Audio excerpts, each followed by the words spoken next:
کہ عید الاضحیٰ جب آتی ہے تو قربانیوں کا جو سلسلہ، اور آج کل تو کیونکہ سوشل میڈیا ہو گیا ہے تو واٹس ایپ پہ بھی اشتہار آ جاتے ہیں، اور اب تو ماشاءاللہ قربانی کروانے والے گھر گھر پھر رہے ہیں۔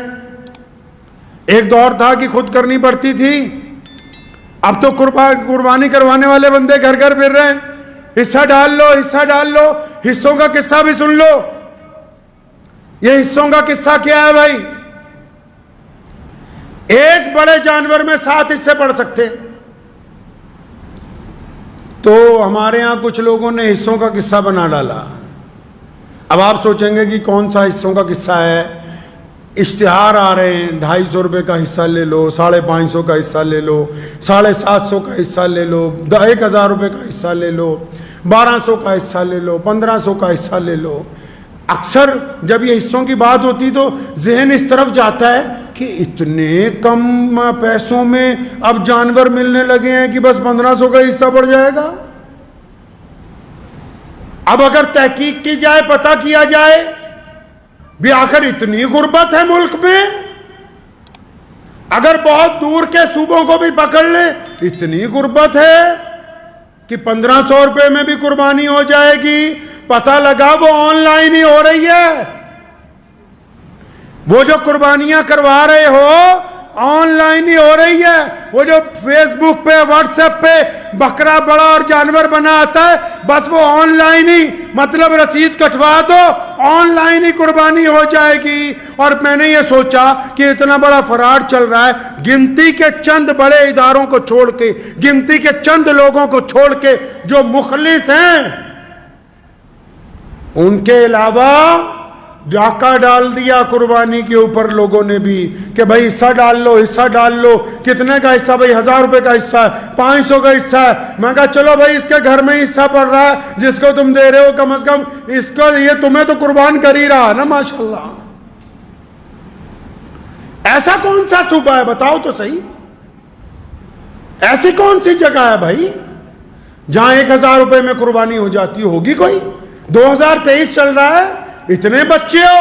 سنو محمد رسول اللہ نے کیا کہا، او کما قال النبی صلی اللہ علیہ وسلم، فرمایا انما الاعمال بالنیات، عمل کا دار و مدار نیت پر ہے۔ یہ باہر کے ملک میں بیٹھا ہوا بندہ اور یہ اپنے آپ کو NRI کہنے والا یا دوسرے صوبوں میں رہنے والا، اس کو اللہ نے دولت دے دی، اللہ نے اس کو عزت دے دی، اللہ نے اس کو پیسے دے دیے۔ اب جب قربانی کا وقت آیا، یہ نعوذ باللہ اللہ سے ٹھگی مارنا چاہتا ہے۔ یہ سوچتا ہے ایسا بندہ ڈھونڈ جو 1500 میں اس سے ڈلوا دے تے ٹھگا نو گاہاں ٹھاگی ٹکرنے، ساتھ نہیں ٹکرنے ہیں۔ قرآن نے کہا ہے نا کہ نیکوں کے لیے نیک، بدوں کے لیے بد۔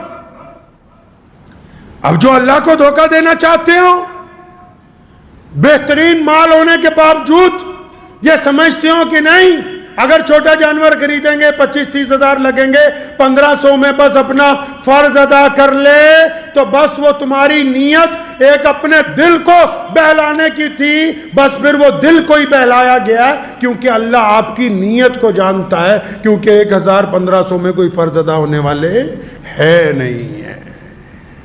افضل قربانی وہ ہے جو اپنے سامنے کی جائے، اپنے ہاتھ سے کی جائے، اپنے اہل و عیال کے سامنے کی جائے، اور بذات خود اس کا گوشت مستحق لوگوں میں، غریب لوگوں میں، ضرورت مند لوگوں میں اس کو تقسیم کیا جائے۔ یہ جو اب ہم نے دل کو بہلانے کو، غالب یہ خیال اچھا ہے، یہ جو اب ہم نے شروع کیا ہے نا کام کہ نہیں جی بس بہت دور حصہ بھیج دو، اب وہ قربانی ہو ہی رہی ہے یا نہیں ہو رہی، میں کسی پر الزام نہیں لگا رہا۔ کوئی دیندار آدمی، کوئی دیانتدار آدمی، کوئی باشرع آدمی بے ایمان نہیں ہو سکتا، لیکن یاد رکھو مسلمانوں، کچھ بے ایمانوں نے داڑھی رکھ لی ہے اس لیے ہم سمجھتے ہیں کہ یہ دیندار بندہ ہے، لیکن کچھ ٹھگوں نے پہناوا پہن لیا ہے لوگوں کے ساتھ بے ایمانی کرنے کا۔ اب عید قربہ کے اوپر بھی بڑے پیمانے پر ہر سال یہ ٹھگی ہو رہی ہے۔ اگر آپ اپنی آنکھیں نہیں کھولو گے، خود نعوذ باللہ اسلام کو، شریعت کو، اپنے رب کو دھوکہ دینے کی کوشش کرو گے کہ نہیں جی ہم نے تو بڑا جانور اس لیے لے لیا، بہت دور یہاں کہاں پیسے خرچ تھے، تو بس پھر جیسی نیت تھی ویسی قربانی ہو گئی ہے۔ دعا کیجیے اللہ تعالی ہم لوگوں کو صحیح معنی میں قربانی کی توفیق عطا فرمائے۔ وآخر دعوانا ان الحمد للہ رب العالمین۔